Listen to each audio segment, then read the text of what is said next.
sabem que a nossa vida é feita de decisões. No entanto, as decisões que nós tomamos são tomadas por nós, né, numa situação que eu poderia até dizer que é desvantajosa para nós. Todas elas. Por quê? Na hora de tomar a decisão, seja qual for a decisão que você vai tomar, na hora de tomar a decisão, a gente não consegue nunca enxergar com clareza tudo o que está envolvido nessa decisão. A gente não consegue nunca perceber claramente, né, tudo o que vai acontecer em decorrência da decisão que nós tomamos. Nós não temos condições de fazer os cálculos necessários para garantir que a decisão tomada vai ser a decisão mais correta. Por mais que você seja prudente, por mais que você diga eu pesei todas as circunstâncias, não é? Você nunca pesa todas as circunstâncias, porque nós nunca conseguimos enxergar o quadro completo, não é? É como aqui, nós estamos dentro de um espaço e não conseguimos enxergar esse espaço todo. Eu estou vendo vocês agora, não estou vendo o que está atrás de mim, e mesmo vocês aqui, eu não consigo ver de uma vez só, eu tenho que passar os olhos para poder contemplar vocês. Então, da mesma maneira, na vida da gente, nós nunca conseguimos tomar decisões 100% garantidas, né? Isso faz com que, volta e meia, as nossas decisões, as decisões que nós tomamos, sejam decisões erradas.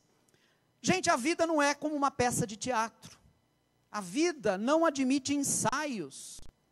Nós não podemos nos preparar para a vida ensaiando as nossas decisões, para depois, tendo aprendido com os nossos erros, tendo decorado direitinho o nosso papel, a gente se lançar ao desempenho para valer. Entendem isso? Não dá.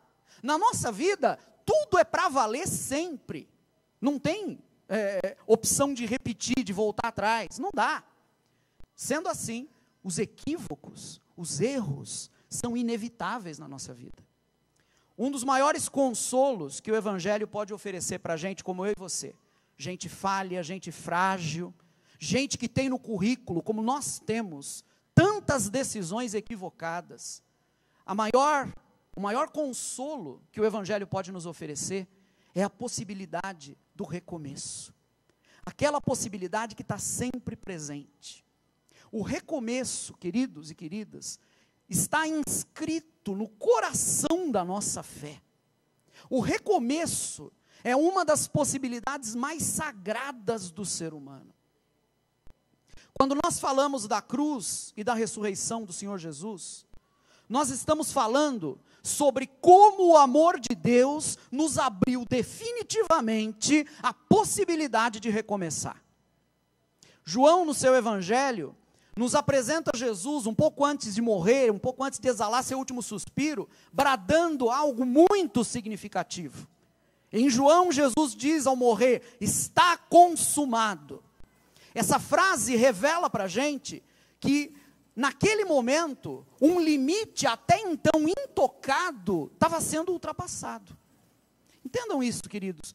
Cristo, que havia vivido integralmente toda a nossa experiência humana, que tinha passado por cada momento, por cada etapa, cada estágio da experiência humana, aqui na cruz, ele chegou até os limites máximos da desintegração humana, porque é isso que é a morte, não é? Os limites máximos da desintegração. Jesus leva a experiência humana, ele vive a experiência humana até o seu limite mais radical, ou seja, até deixar de existir. E nós temos que ter em mente que Cristo faz isso para nos mostrar que não existe situação da qual não seja possível retornar. Se o último limite, que é o limite da morte, o limite da desintegração humana, foi vencido por Jesus, e houve depois ressurreição, isso nos mostra que não existe situação da qual não seja possível retornar. Vejam bem, queridos, se Jesus tivesse se detido, tivesse parado antes da morte, se ele não tivesse chegado a cruzar essa linha final, a mensagem de Jesus para nós não seria uma mensagem efetiva, não seria uma mensagem transformadora. Se não tivesse havido esse cruzar o limiar da morte, a mensagem de Jesus para nós seria, no máximo, uma mensagem positiva. Uma mensagem daquele tipo muito difundido pelos textos chamados de autoajuda, né? Uma coisa do tipo, não desanimem, é sempre possível reencontrar esperança.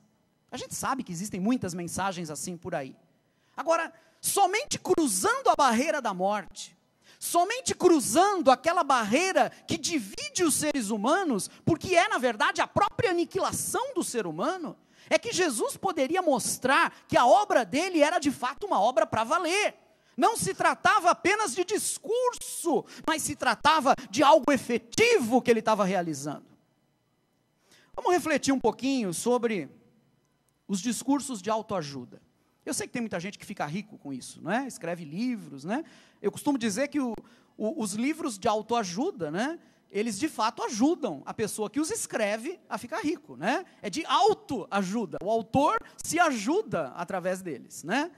Agora, notem uma coisa, gente. Os discursos de autoajuda nos apontam um caminho, mas não nos dão forças para percorrer esse caminho. O discurso de autoajuda é aquele que diz para você assim, que é isso, rapaz? Levanta o rosto, se anima, recomece. No entanto, o discurso que te diz isso, não te oferece as condições para esse recomeço. E muitas vezes, depois de receber esse tipo de discurso, a gente se sente ainda pior, né? Porque essas palavras, né, aparentemente consoladoras, não têm força, não têm poder para mudar a nossa situação, para mudar a nossa realidade.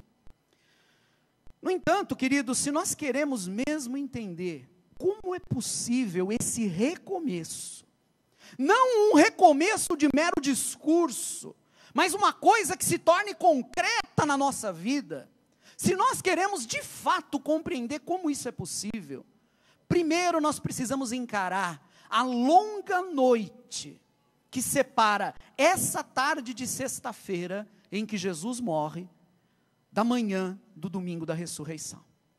Nós temos que atravessar esse período difícil, se nós queremos de fato entender o que é recomeço. Quem quer de fato recomeçar, precisa primeiro sentir como são duros e concretos os limites da nossa vida. A gente precisa desse choque com a realidade para nós podermos recomeçar. Então, o primeiro lugar onde nós temos que estar para poder experimentar o recomeço é um lugar onde nós geralmente não gostamos de estar. Nós precisamos estar à noite no túmulo. O texto de João que eu li prossegue depois, versículos 31 até 42, do capítulo 19 de João, descrevendo como, logo depois da morte de Jesus, os soldados fizeram uma série de coisas, né? Se certificaram de que ele estava morto, né? Para isso, viram que ele estava morto, mas para garantir, furaram ele com a lança, né? E pouco antes de entardecer, vocês sabem que o sábado judaico começa sempre às 6 horas da tarde de sexta-feira, né, no momento do pôr do sol, aproximadamente às 6 horas da tarde, varia de acordo com a época do ano, pode ser um pouco antes das 6, um pouco depois das 6, mas é naquele momento, no momento do pôr do sol, que começa o sábado judaico, pôr do sol da sexta-feira. Um pouquinho antes desse momento, porque não era possível fazer nenhum trabalho no sábado, né, pouquinho antes disso, alguns discípulos de Jesus conseguiram autorização do governador romano para tirar Jesus da cruz, não é? E o levaram para um túmulo, que havia inclusive perto ali, a tempo de poder colocá-lo ali, depositá-lo, sem quebrar o descanso do sábado. Lemos isso no texto, não é? O texto vai até o versículo 42 do capítulo 19, nos descrevendo isso. Agora, eu queria que vocês percebessem, gente, que isso tudo que o texto está descrevendo aqui, é muito concreto. E é muito doloroso. Entendam bem, a morte de Jesus não foi uma representação teatral. Jesus não se fingiu de morto, ele morreu de verdade. E o que significa dizer que ele morreu de verdade? Significa dizer que ele se desagregou enquanto pessoa, significa dizer que ele deixou de existir, ele morreu. Após o grito de está consumado, o que se segue é um grande silêncio. Aquele silêncio típico dos cemitérios. Gente, quando desceu a noite daquele sábado, essa noite foi uma noite especialmente escura, podemos dizer assim, não fisicamente, né? Mas no coração daquelas pessoas envolvidas com Jesus. Eu queria que vocês percebessem como o texto bíblico aqui, os capítulos 19 e 20 de João, nos mostram isso de uma forma interessante. O texto termina no capítulo 19, versículo 42, no limiar do sábado, né? Perto das 6 horas da tarde de sexta-feira, no momento do pôr do sol, o texto para aqui. E ele retoma no versículo seguinte, no capítulo 20, versículo 1, já na manhã de domingo, né? Inclusive dizendo, né, bem cedo no domingo, quando ainda estava escuro, né, como diz lá em João 20, versículo 1. Nesse intervalo de tempo, entre o anoitecer de sexta-feira, que era o início do sábado judaico, e o amanhecer do domingo, nesse intervalo de tempo, não se descreve nada no Evangelho. Interessante isso. Há silêncio. Nesse intervalo de tempo, queridos, não cabem cenas, não cabem descrições, não cabem discursos, não cabem palavras. Nesse intervalo de tempo, cabe apenas uma coisa: a espera. Apenas isso. Esperar é uma atitude que muitas vezes se exerce na escuridão e no silêncio. Nós vivemos numa geração que odeia a escuridão, tanto quanto odeia o silêncio. Já pararam para notar isso? Nós somos assim. Não gostamos da escuridão e não gostamos do silêncio. Assim que a gente chega em casa, a primeira coisa que a gente faz é acender as luzes, todas que a gente puder no caminho, não é? E, geralmente, a maioria das pessoas é assim, ligar o rádio ou a televisão, para ter logo, né, alguma coisa soando no ambiente. Nós não suportamos a escuridão, nós não suportamos o silêncio. Agora, antigamente, as pessoas eram obrigadas a conviver com a escuridão. Não havia opção, a não ser esperar pelo amanhecer, uma vez que escurecia, né? E quem já morou no campo, sem luz elétrica, ou quem já experimentou blackout aqui mesmo em São Paulo, falta de luz elétrica, sabe que por mais que se acenda uma vela, que você, né, o que você tem nesse momento é escuridão mesmo, né? Uma vez que o sol se põe, descem as trevas, desce a escuridão, e antigamente era preciso atravessar essa noite, era preciso esperar, não havia o que fazer.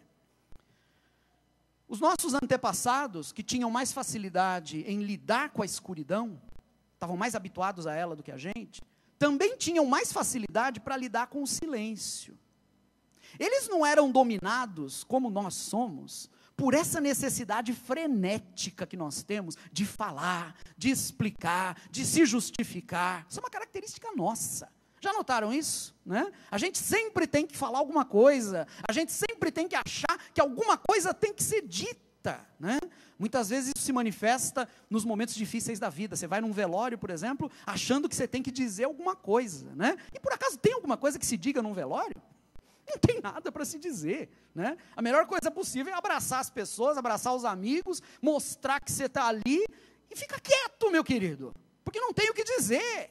Mas nós não sabemos fazer isso, né? Não estamos habituados a essa arte, que é a arte do silêncio. A primeira lição que a ressurreição de Jesus nos dá, é uma lição bem simples. Antes de mais nada, antes que possa haver manhã da ressurreição, é preciso atravessar a escuridão e o silêncio. Eu sei que nós não gostamos disso. Nós queremos algo que logo alivie a gente dos nossos sentimentos incômodos, é ou não é verdade? Nós não gostamos de nos sentir assim, né? Não gostamos da angústia e da ansiedade. Por isso, hoje em dia, existe tanta dependência de medicamentos, tanta dependência de terapias. Por isso, hoje em dia, qualquer pregador que anuncie o fim das angústias, vai ter garantido um exército de seguidores para ele. Mas nós sabemos, gente, lá no fundo, cada um de nós sabe que a vida comporta angústias. E quem pretende evitar as angústias da vida, acaba se enganando. Gente, quem deseja recomeçar, precisa, em primeiro lugar, se enxergar nessa situação limite. Precisa desse período de escuridão e de silêncio. O que quer dizer isso?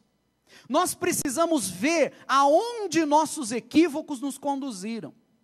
Nós precisamos ter a medida mais ou menos exata das confusões em que nós nos envolvemos, do mal que nós causamos, das perdas que nós provocamos com as nossas decisões erradas.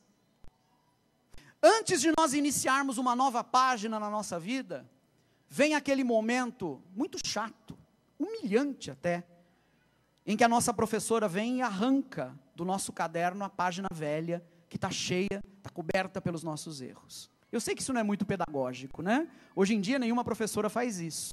Mas eu me lembro até hoje da minha professora de primeiro ano, Dona Maria Luísa, e como uma vez ela chegou para uma menina da classe, eu me lembro até hoje do nome da menina, chamava Cláudia, né? Lembro dela por duas coisas, por esse momento e por um outro, né? O outro momento é uma surra de régua de madeira que a minha professora deu nela, né? Deitou a menina no colo e deu uma surra mesmo, batendo no bumbum dela com a régua de madeira, né? Como eu disse, hoje em dia a gente não tem nada a ver com essa pedagogia esquisita. A outra ocasião foi quando a Dona Maria Luísa arrancou mesmo a página do caderno da Cláudia e fez ela escrever de novo, fez ela recomeçar a lição. Ninguém faz isso hoje em dia, mas vamos dizer uma coisa com sinceridade para nós mesmos agora. Tem horas que o que nós merecemos é que alguém arranque a página do caderno da nossa vida mesmo, não é não? Não é verdade? Porque a gente fez meleca na página. Em vez de fazer uma lição de casa bonitinha, a gente encobriu a página de garranchos. Fizemos isso com a nossa vida. Gente, se nós quisermos recomeçar, se nós quisermos uma nova página, primeiro a gente tem que encarar o horror da página velha, a gente tem que olhar para ela, a gente tem que entender o que nós fizemos efetivamente. Deixa eu dizer para vocês que na manhã, não há manhã da ressurreição, não há domingo de Páscoa para quem não atravessa a escuridão e o silêncio do túmulo. Preciso. Por isso, a fé cristã sempre enfatizou a necessidade concreta, incontornável, não dá para escapar dela, a necessidade do arrependimento. Por isso, na tradição cristã, o período anterior à Páscoa é sempre um período separado para nós meditarmos na nossa própria vida e, sobretudo, gente, na nossa necessidade de arrependimento. O que é arrependimento? Não é ficar chorando, não é se sentir triste apenas, ainda que isso possa estar envolvido. Arrependimento é uma coisa muito mais concreta e muito mais próxima de cada um de nós. Você não tem que ficar esperando um sentimento de tristeza surgir dentro de você. Arrependimento é a gente se sentar para fazer um balanço da nossa vida, para encararmos os nossos erros e fraquezas, e uma vez feito isso, nos levantarmos para tomarmos um novo caminho. É isso que é arrependimento. Agora, notem uma coisa, e aqui, me parece que a graciosidade e o amor do Pai se revelam de uma forma especial. Mesmo nessa situação, mesmo quando nós estamos sozinhos, nesse processo doloroso do túmulo e do silêncio, mesmo quando nós estamos ali sentados, fazendo o balanço das besteiras que fizemos na vida, mesmo nessas situações, nós não estamos sozinhos. Deus nem sequer nesses momentos. Isso, através de uma menção que ele faz, ele é o único dos evangelistas a falar. Mas é uma menção belíssima, uma menção delicada. Ele nos diz, no capítulo 19, versículo 41, o seguinte: no lugar onde Jesus foi crucificado, havia um jardim, e no jardim, um sepulcro novo, onde ninguém jamais fora colocado. No lugar onde Jesus foi crucificado, havia o quê? Um jardim.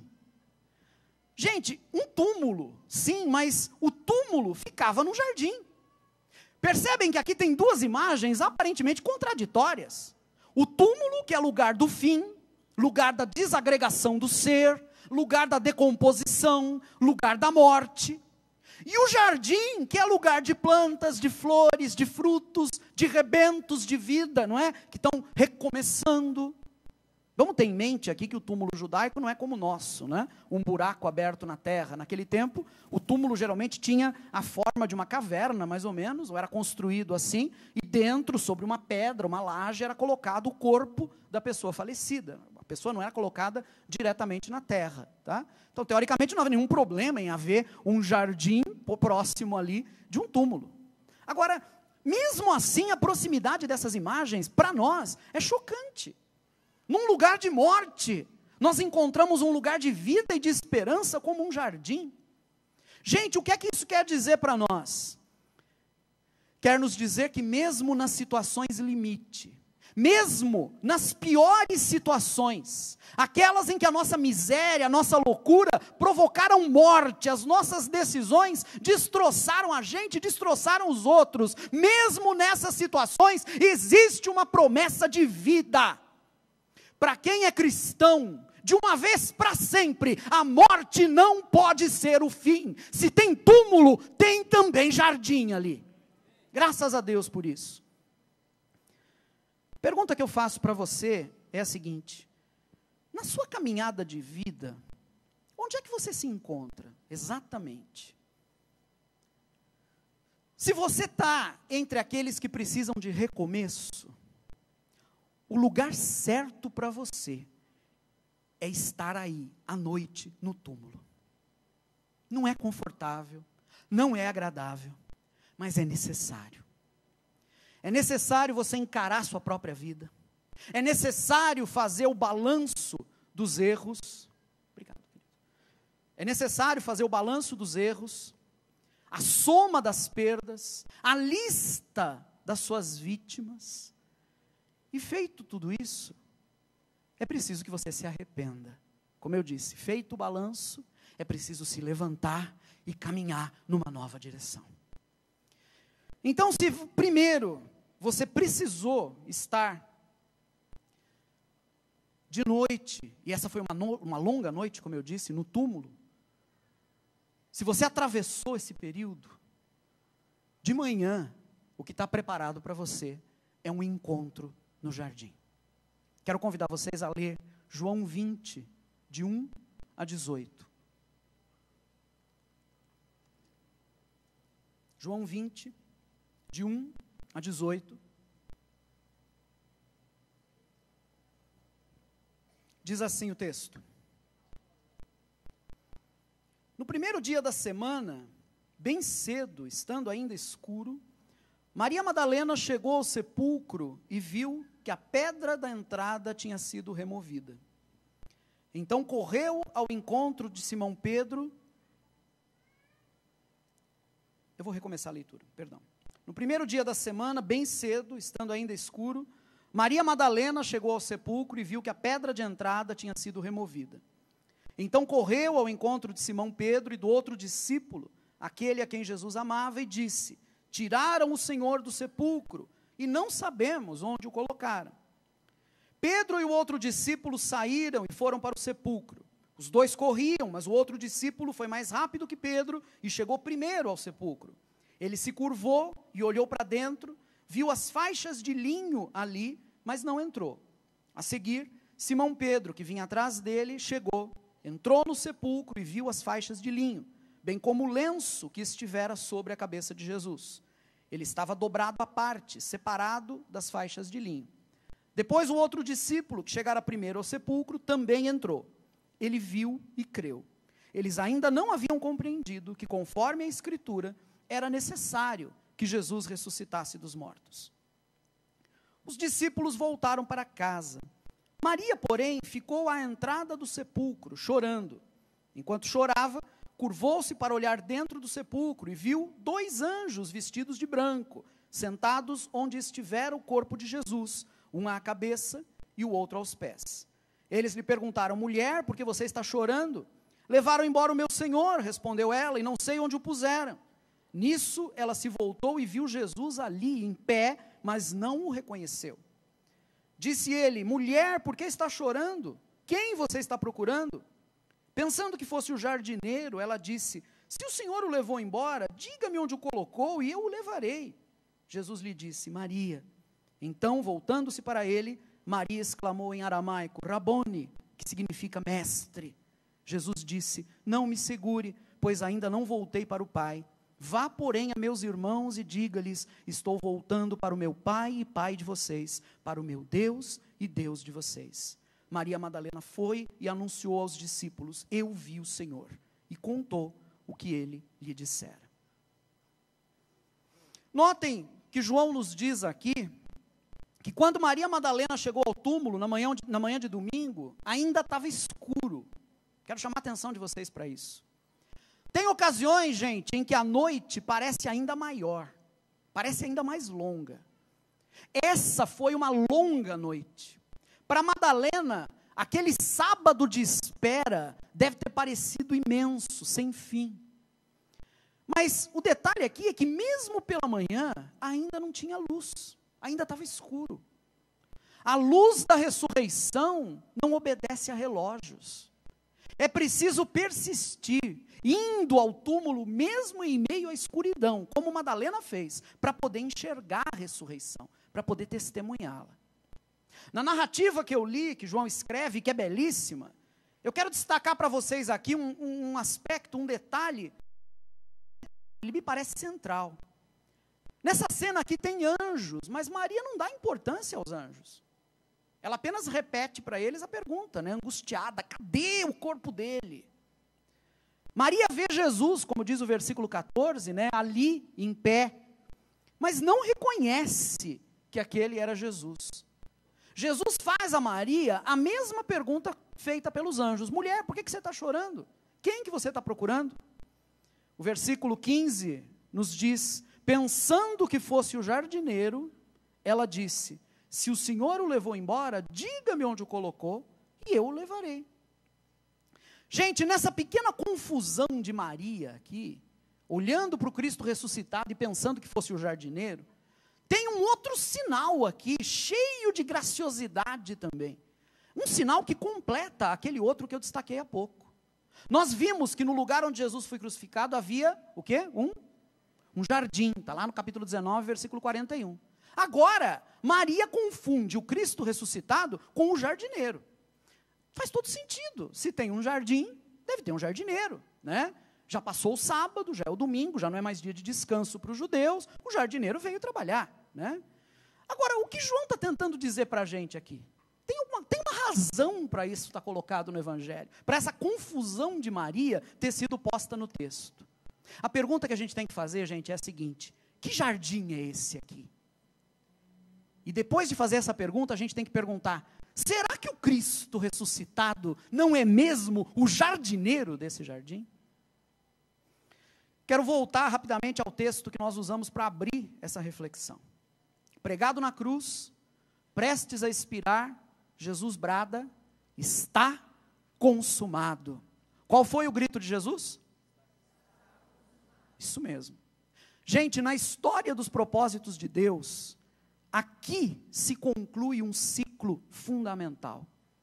Jesus diz, está consumado, porque um ciclo, um período está se fechando nesse momento.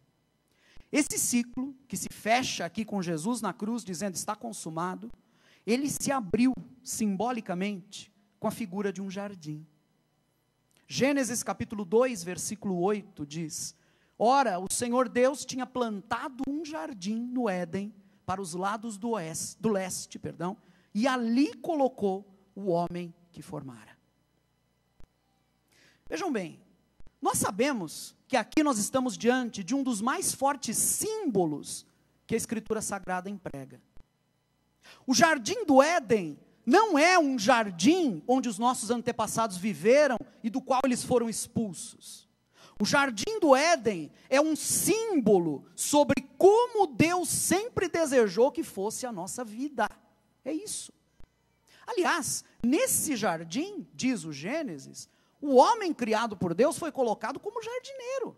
Gênesis 2,15 diz isso. O Senhor Deus colocou o homem no jardim do Éden para cuidar dele e cultivá-lo. O símbolo usado para o homem aqui é o símbolo de um jardineiro. Ele vive num jardim, portanto ele precisa cuidar desse jardim e cultivá-lo.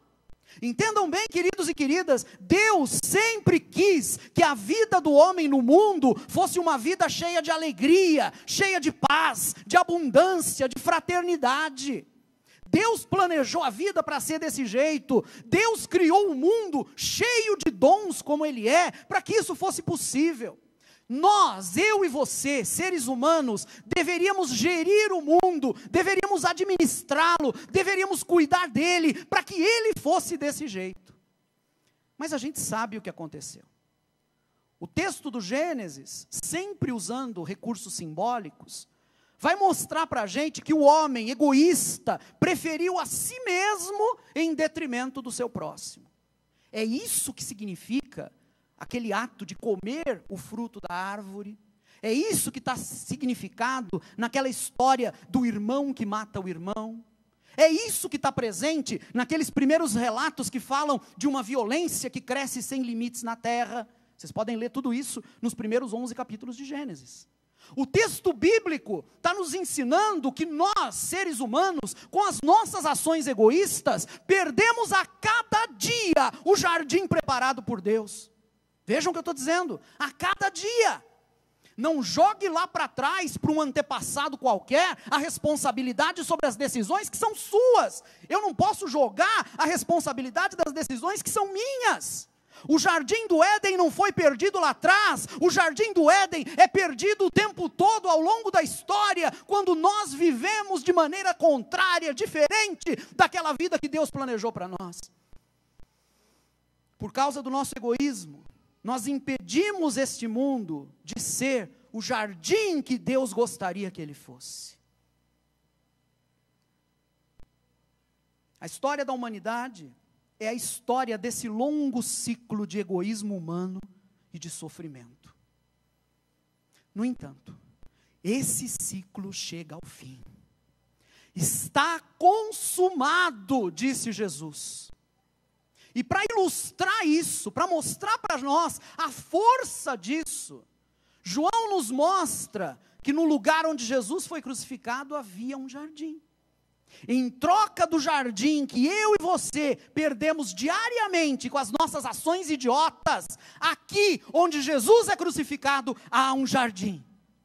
E vejam bem, quando Maria confunde Jesus com o jardineiro, é como se João estivesse escrevendo nas entrelinhas do Evangelho, mais ou menos o seguinte: não é confusão que ela está fazendo no final das contas.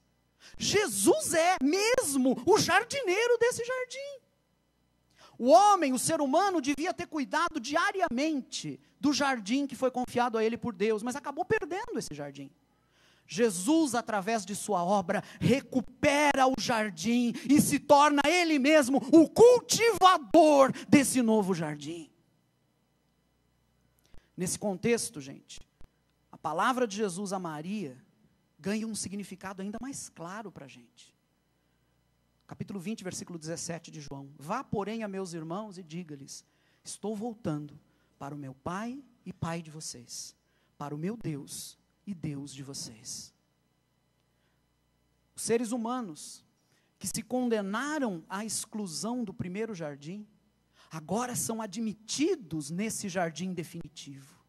São admitidos à própria família de Deus. O Deus de Jesus é agora o nosso Deus. O Pai de Jesus é agora o nosso Pai. Não há mais exclusão, não há mais julgamento. O que há agora é recomeço. Eu não consigo pensar numa mensagem mais forte e mais clara. Recomeço. Para todos nós, para toda a humanidade. Entre as belezas dessa mensagem, está para mim o fato de que a ressurreição, que possibilita esse recomeço, nos iguala a todos. Vejam bem, não importa aonde você chegou nos seus desvarios, na sua loucura, nas suas decisões erradas, nas suas maldades, não importa. Não importa se você errou muito ou pouco. Ali na ressurreição, todos nós encontramos o nosso recomeço. Tendo atravessado a noite escura, tendo feito o balanço da própria vida, e vocês já viram que nós somos acompanhados pela graça de Deus nisso também, chegando na manhã da ressurreição, o que nós encontramos é a possibilidade de começar de novo. Meus queridos, Cristo ressuscitou, amém? Cristo ressuscitou, o túmulo está vazio, mas nós cremos na ressurreição, não porque o túmulo está vazio, nós cremos porque ouvimos em nosso íntimo a voz do Senhor, igual Maria ouviu. Foi assim que ela reconheceu, não foi? Ela olhou o túmulo vazio e não entendeu nada. Ela viu Jesus, pensou que fosse o jardineiro, mas quando Jesus falou com ela e chamou-a pelo nome, ela o reconheceu. Também é assim com a gente. Sabemos que o Senhor vive, porque a voz dele ecoa em nós. A voz dele faz sentido para nós. Talvez você nem perceba, mas você crê na ressurreição, porque tudo isso aqui faz sentido para você. Talvez você não consiga explicar como faz sentido, mas quem disse que você precisa?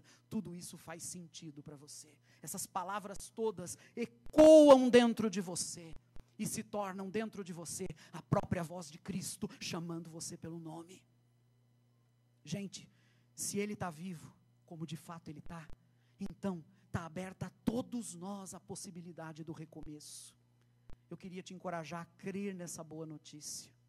Abra o seu coração para essa boa notícia, para esse evangelho, porque ao contrário da mensagem de autoajuda, esta boa notícia, este evangelho tem poder, não apenas para animar você, mas para dar a você de fato um novo começo.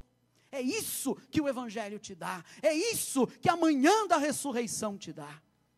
Queridos, que a luz da manhã de Páscoa brilhe nos corações de todos nós, amém? Vamos ficar em pé.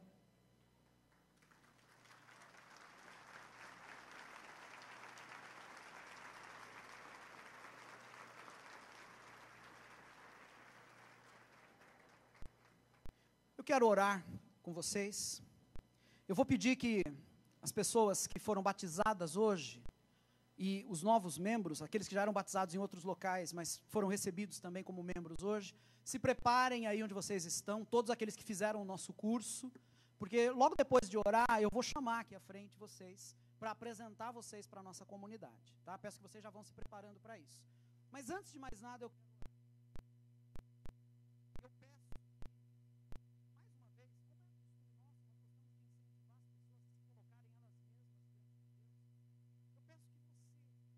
como é oração, sabem onde você está. Qual é a tua necessidade?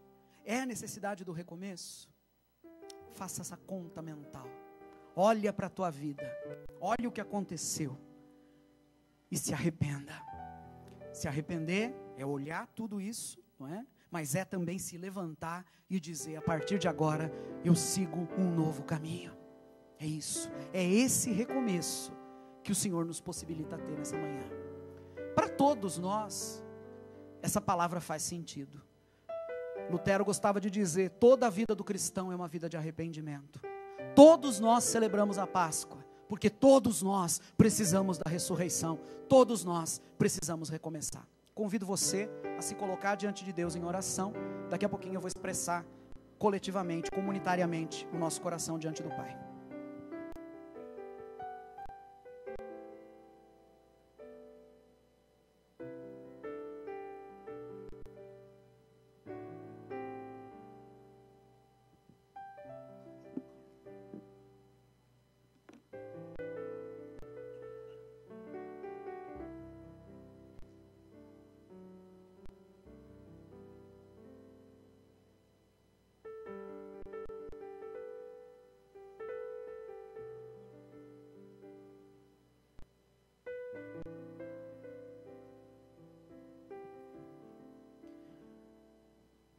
Pai querido, todos nós temos muito do que nos arrepender sempre. Todos nós cometemos erros, todos nós fizemos besteira, tomamos decisões equivocadas, todos nós, em maior ou menor grau, fizemos pessoas sofrerem por causa das nossas ações, por causa das nossas omissões. Todos nós temos do que nos arrepender. Obrigado porque o dom da fé nos permite isso. Como é louco, como é triste quando alguém diz, não tenho nada do que me arrepender. Como essa pessoa se conhece pouco, Pai. Que a Tua luz nos ilumine agora, para que tenhamos noção do que estamos nos arrependendo. Mas, assim como nós não somos deixados sozinhos no túmulo de noite, mas persistindo ali, nós chegamos até a manhã da ressurreição e chegamos até o jardim repleto de luz matinal, onde o Cristo ressuscitado nos encontra. Obrigado, Pai, porque ao arrependimento se segue um novo começo. A possibilidade de trilhar um novo caminho, de escrever uma nova página, de saber que está tudo consumado, de saber que tudo se faz novo, as coisas velhas já passaram, eis que tudo se fez novo na Tua nova criação, no recomeço de todas as coisas. Obrigado porque amanhã de Páscoa é a manhã da nova criação, é o recomeço de todas as coisas. É nessa fé que nós depositamos a nossa vida, e é com alegria que cada um de nós aqui juntos acolhemos do Senhor o dom, o presente do recomeço. Obrigado, Pai, em nome de Jesus. Amém e amém.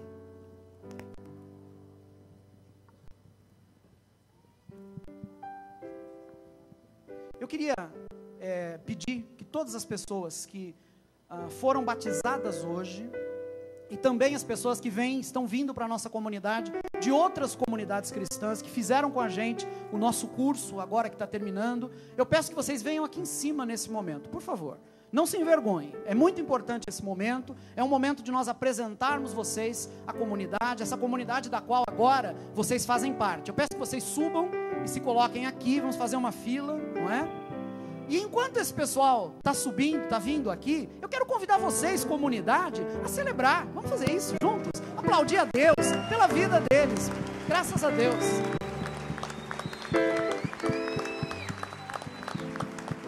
Eu chamo também todos os pastores da Carisma, por favor, todos os pastores da Carisma que estão presentes, venham aqui agora, nós vamos orar por esse pessoal, vamos impor as mãos sobre eles, vamos lá, vamos enchendo aqui. Se não cabe uma fila, 2 filas, então, pode ser uma fila. Vamos dar um passinho para frente aqui, isso, na marca vermelha, acho que fica legal, isso. Aí quem não pode, na frente, vai entrando atrás.